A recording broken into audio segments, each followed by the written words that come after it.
Эзний хайр инрэл дуустдаггүй. Өршөөлт нь төгсгөлгүй. Өглөө бүр энэ нь цоо шиг.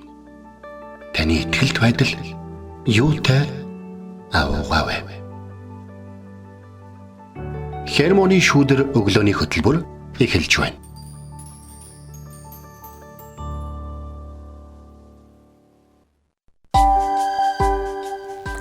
Өглөөний мэнд. Өглөөний мэнд өргөе. Итгэл радиогийн эфирээс Хермоны шүүдэр өглөөний хөтөлбөр эхлэхэд бэлэн болсон байна. Эфирт пастор Сайна болон хөтлөгч Оминаар ажиллаж байна. Сонсогчдаа сайхан амарсан уу? Танд өглөөний мэнд хүргэе. За 14 хоног. Тэглээ. Тэнийг мэдсэн чинь. Тэгэхээр бид нэр хайрын талаар ярилцаад одоо бүгдээ хайрын талаар ойлголтоо өөрчилж одоо хайрандаа бас анхаарлаа хандуулах бодох ёстой болж байгаа болов уу гэж бол миний хувьд бол энэ 7 хоногийн турш бол бодогдож байгаа. Тэгвэл бид энэ 7 хоногийн турш хайр сэдвүүдээр ярьлаа. Тэгээд өнөөдөр сүүлийн болох бас хамгийн чухал болох агапе буюу Бурхны хайрын талаар бид нар одоо суралцах нь. За Библийн агуулга магадгүй Библийг сайн мэдгүй хүнд хамгийн товчоор хариулъя гэх юм бол Библи бол хайр гэд хэлэхэд бол хэлсдэхгүй байх гэж бодож байна. Тийм. Тэгэхээр бид энэ гайхалтай Бурхны хайр буюу тэр хайраар бичигдсэн Библийг бид нар өдөр тутамдаа хүлээж авдаг. Тэгээд өнөөдөр бид онцгойлоод Бурхны хайрыг эргэн санах тэр цагийг гаргах нэ. За тэгэхээр сонсогчдаа бидэндээ хамт байгаарай. Үгийн цагаа эхлүүлэхээс өмнө хамтдаа Бурхан эзнийгээ магтцгаая.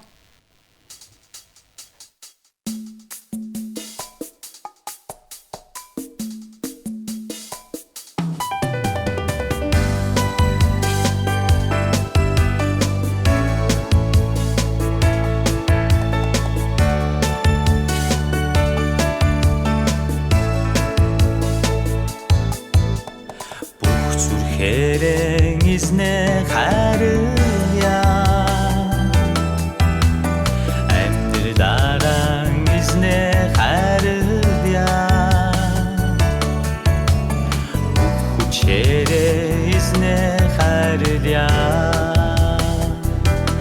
би сэтгэл бүх амьдралаа хайрлая бүх зүрхээрээ эзнээ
би хайртай хүндэт ихэзэн танд би хайртай агуу ихэзэн танд би хайртай үнэхээр хайртай би сэтгэл бүх амьдралаа хайрлая танд би хайртай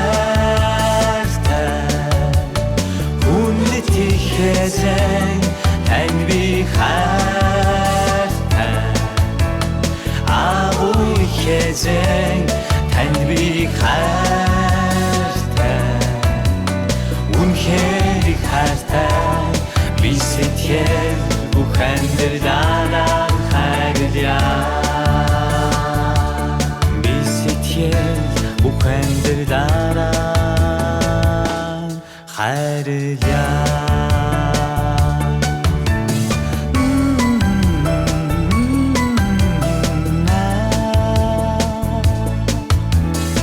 Өглөө бүр хайр инэрлээ надад сонсгооч.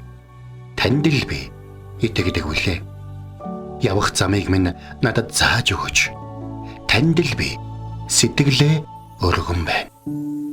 Дуулал 143-ийн 8.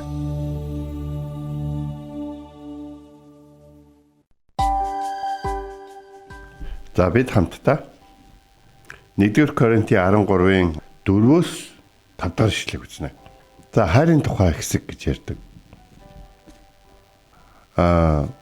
Эзний 10 хуулийн талаар нэг еврей багшийн заасан номлын талаар би хуалцчихсан л да. За тэн дээр ингээд та нар бүх зүрх сэтгэл зүн санаа бодлороо бурхан эцгээ хайрладаг гэдэг тэр ишлэл 10 хууль хоёрыг хамтд нь ярьж байгаа. Бурхан бол ганц. Тийм учраас бүх зүрх сэтгэл зүн санаа бодлороо бурхан бол ганц гэж итгэж хайрлаа. Шүтэн гэж байхгүй. Тийм учраас та нар бүх зүрх сэтгэл зүн санаа бодлороо бурхнаас өөр зүйлийг битгий байл. Тэгснэ одоо та эцэг ихээ хүндэл. Эцэг ихээ бүх зүрх сэтгэл сүн санаа бодлороо хүнддэг. Одоо ингээд бүх зүрх сэтгэл гэдэг үгийг нэг 10 хууль болгоны ард хэлсэн чинь та нар хүн бүү бол бүх зүрх сэтгэлдээ сүн санаа бодол дотроо. За ингэхээр чи ингээд Библиэд ингээд маш их агуу тайлбарлагдж байгаа шүү дээ, тийм. 1-р Коринтын 13 дугаар бүлэг дээр хайрын тухай ярьдаг. Тэгээд эндээс хүмүүс нэг дуртай хэсгээ их тасдаж авдаг байхгүй. Хүмүүс чи юу нэг ингээ юм цоолдож явах дуртай ш. Таалагдахгүй эсвэл өөрийнх нь чаддаггүй эсвэл ингээд өөрөө ороогдох хэсэг байх юм бол шууд хасаад одоо кат тэгэл тэгэл авчдаг. Бид нэг ийм зүйлийг ингээд ойлгож явах хэрэгтэй болоо та. Паул Коринт номын 12 дугаар яг бүлэг мүлэг гэж тухайн үедээ бол байгаагүй л. Гэхдээ Паул нөгөө нэг бэлэг ависын тухай ярьж иржсэн. За би та нарт ер нэг давуу маш давуу замыг зааж өгье гэд. Тэгээд хайрын тухай ярьсан байхгүй. Яг нэг бэлэг ависын тухай ингээ ярихсан гэхээр хүн болгонд бурхан энэ дэлхий дээр эзлэх байр суурьтай оролцоотой өөрийн гэсэн одоо хувь тавилантай өөрийн гэсэн үүрэгтэй байхаар бүтээж яг тэр цаг үедээ төрүүлсэн учраас хүн болгонд хийх юм байгаад гэсэн. Тэгээ ингээ хүн болгонд хийх юм байгаад байсан чинь чуулган байгуулагдсан чинь чуулганд нөгөө үйлчлэлийн орон зай бага байгаад байдаг. Тэнгууд хүмүүс яасан бэ гэхээр нөгөө хүмүүс ихтэй энэ хайл одоо юу гэдгийг магтахтай илүү энэ магтахтай жоохон солгоо энэ хөгжимдөгтэй сан энэ жоохон мэдрэмжгүй одоо энэ үйлчлэгтэй одоо юу гэдгийг те анзаарахтай за энэ жоохон хайнг гэдэг ч юм уу ингээд янз бүрийн зүйл ингээд яриад эхлэн гут Паул бүх зүйлүүдийг ингээд сүнсний хөгжлийн дагуу бие махбодод бурхан хуваарлсан байдаг гэж ярьжсэн. Ер нь бол би та нарт давуу тал заагаад үгүй.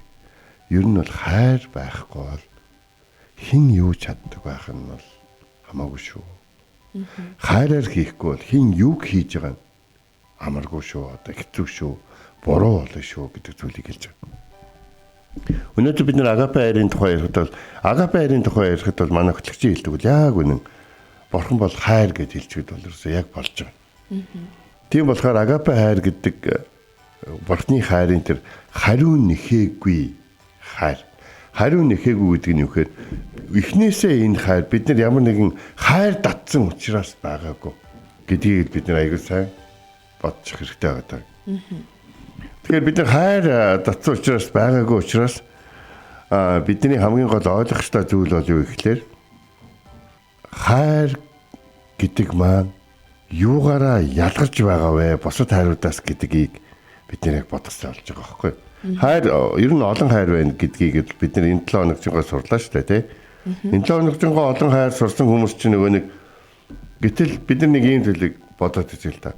Зарим нэг хайр дээр одоо энэ бурхны энэ одоо энэ гэдгээр хөрөнтэй 13 дугаар бүлгийн энэ юу таарч өгөхгүй байгаа.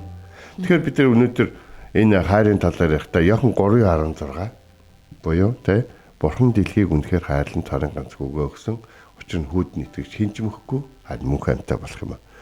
За тэгээд дараагийн зүйл бол юу гэхээр бурхан хүүгээ биднийг шүүхийн тулд илгээгээгүй харин аврахын тулд илгээсэн гэдэг зүйл аа.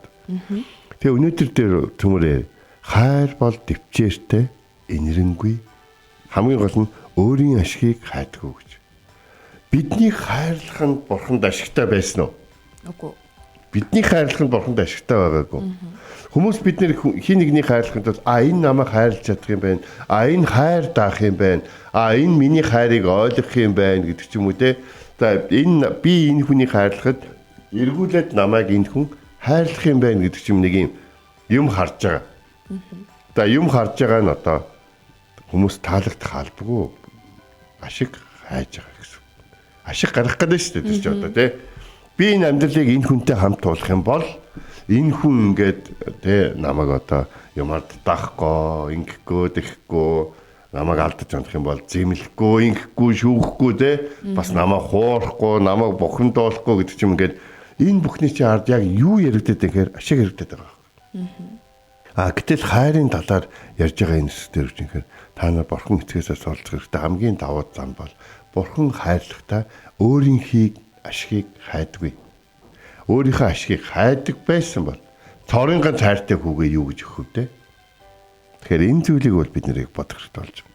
Тэгэхээр бид нэр энэ хэсэг бол зөвхөн нэг ёс суртахууны жагсаалт биш харин бурхан эцгийн мөн чанараас бидэнд ойлгомжтой хэсгийн жагсаалт гэдгийг бол бид нар бодох хэрэгтэй. Бурхан хайр учраас түүний хайр нь яг ийм байдаг, тийм байдаг гэхээсээ илүү түүний хайраас ийм юм харагддаг гэсэн байдлаар бид нэр ярилцвал зүгээр.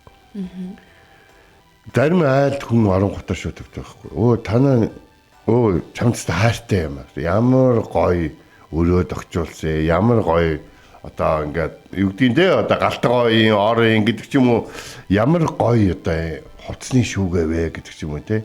Тэгээд ингээд энэ өөрөө гоё амьдрахыг хүсдэг учраас энийг хийсэн. Тэгэхээр яг надад хайртай бол биш. Зөвл өөрөө юм коллекшн дуртай. Тэгэл тэрүүгээрээ л хийсэн. Тэгээ тэрийг авч чадчих гэж ярьсан байгаа байхгүй юу? Манай цуглааны нэг эмэгтэй нэг айлд очиод нэг эмэгтэй одоо итгэлийн зөвлөгөө өгөх гээд атсан чинь. Тэгээд юу гэж ярьсан бэ гэхлээр надаас юу ч асуудаг. Тэр нь бүх мөнгө нь байгаа. Тэгээд дараад нь намайг загна. Бүх юм байна. Гэт намайг ингэж өг, тэгж өг гэж хэлдэг. Нэгсэнтэй нөгөө өөрийнхөө ашгийг хайж штэ. Тэгээ өөрийнхөө ашгийг яаж хийж юм гэхээр миний босгосон амьдрал дотор намайг одоо миний гавьяаг магтаж одоо намайг хүлээн зөвшөөрч те минийхаар байж өгөх бол энд бай. Эсвэл ер нь чи юу босголцсон гэдэг зүйлийг ярих гэдэг байна. Тэгэхээр бид нэг зүйлийг ингэж бодох хэрэгтэй. Хамтдаа босгох, хамтдаа хийх, харилцан бие биендээ өгөх энэ хайрын тухай ярьж явах үед бол бурхны хайрыг бид нар санаж явах хэрэгтэй. Бурхнаас суралцах зүйл нь юу гэхээр төвчээртэй инэрэнгүй өөрийн ашгийг хайдаг. Өөрийн ашгийг хайдаг гэдэг нь агапе хайрын хамгийн чухал зүйл, хамгийн чухал зан чанар байдаг. ертөнц хайрыг мэдрэмж ашиг сонирхол төр зүрийн таашаалтаа андуурдаг. Харин бурхан бол өөрийгөө золиослдог, бусдыг төвдөн тавьдаг. Яг тэр хайр байдаг. Бас нэг зүйл нэгээр бурхны хайр бол мөнхийх. Нэг хайрлсан бол хайрлаж байгаа л гэсэн үг болж. Бас хэнийг хайрлаж байгаагаа мэдж байгаа гэсэн үг болж. Нэг би ингэж удаад хайрлаад байсан чинь энэний хайр дадгүй юм ийм байсан байгаа аахгүй гэж бурхан ярьдаггүй гэсэн үг болж.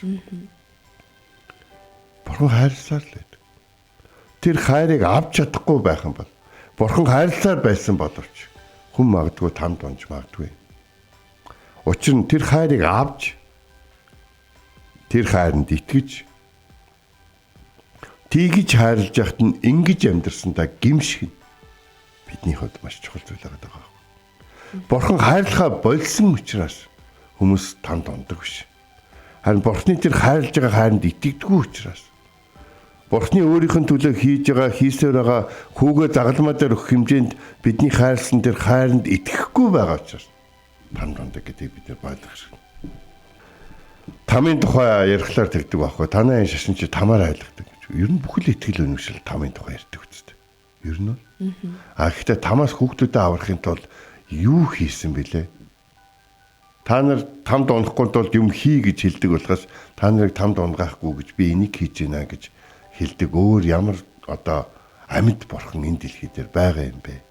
Бид нар энийг бодох хэрэгтэй. Тэгэхээр бид хайр гэж хэлэхдээ үндэ дэвчээргүй ууртаа өөрийнхөөгөө ирдэг тийм байдлыг илүү их бод санаж одоо ойлгож байгаа. Бас дурсамж бас юунууд биднэрт байгаа байх гэж бодож байна. Тиймээс өнөөдөр хайрыг зүгээр сонсоод өнгөрөх, харин хүлээн авч амьдралдаа хэрэгжүүлэхийг уриалж байна. Таны хайрыг авч чадах байсан эсвэл та хайрлах чадах байсан хүмүүсээ яагаад хайрлаагүй? Юу өгөөгүй юм бэ танд? Та яагаад хайраа үргэлжлүүлж чадаагүй? Юу дэвчээрий чи барсан юм бэ? Та яагаад хайраа үргэлжлүүлж чадаагүй? Яагаад таныг юун дээр өршөөгж инрээгүй юм бэ? Та юун дээр одоо эвлэрч үргэлжлүүлж чадаагүй юм бэ? Бид нар энэ зүйлүүдийг бодоход Бурхны хайрыг бодосоо гэж болгож байна. Тиймээс өнөөдөр хайрыг зүгээр сонсоод өнгөрөх биш, хүлээн авч амьдралдаа хэрэгжүүлье гэдэг уриалгыг хэлээд байгаа байхгүй. Тэр хайрыг хүлээж авсан хүн бусдад өөрөөр ханддаг, төвчээртэй болно. Инэрэнгүү бол муу санахын оронд уурлаад одоо юу гэдгийг бухимдаад ингээд зайгаа аваад эхлэхийн оронд ойлголцох гээд ингээд хүлээгээд төвчээртэй хандаад сонсож өгөөд ингээд эхэлнэ. Бурхны хайранд өөрийгөө нээж эхэлдэг. Бас бусдыг бас Бурхны хайрыг амсах хүртэл төвчээртэй хандж бас эхэл. Тэр хайр чамайг хэтэж голохгүй, тэр хайр чамайг шинэ хүн болгон хувиргаж, тэр хайр чамайг амьдралд цаашдаа янз бүрийн хүмүүстэй хандах үед чинь чиний хизээч бусдад бас бусдыг одоо чамд янз бүрийн юм хийгээд хариу одоо барихаа мэдгүй байсан тэр арга замуудыг буюу Паулийн хэлснээр хамгийн давуу арга зам болох хайрыг чам зааж өгнө. Ер нь бол хайруудын дотор хамгийн агуу нь агапе хайр байна.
Бид өнөөдрийн үгээрээ 1-р Коринт 13-ын 4-өөс 5 ишлэлээс бид суралцлаа.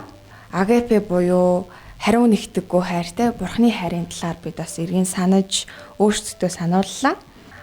Ром номд ч гэсэн гарсан байдаг те биднийг нүгэлтнүүд байхад хайрлсан гэдэг те. Тэгэхээр энэ бол ямар агуу хайр вэ гэдг нь бол ойлгомжтой байгаа тийм үү. Тэгвэл пастрын маань хэлсэн шиг Иохан 3:16 дээр бол Бурхны хайрыг бол төгс илэрхийлж байгаа. Тэгэхээр хамгийн агуу хайр нь Бурхны хайр байх нь бид тэр хайрыг хүлээж авсан тий хүлээж авч итгээд тэр сүнсний үр жимсүүдийг гаргадаг бас тэр үр жимстэй итгэгч нар байя гэж уриалж байна. За тэгэхээр бүгдээрээ амьдралынхаа туршид хайрын талаар суралцах байх.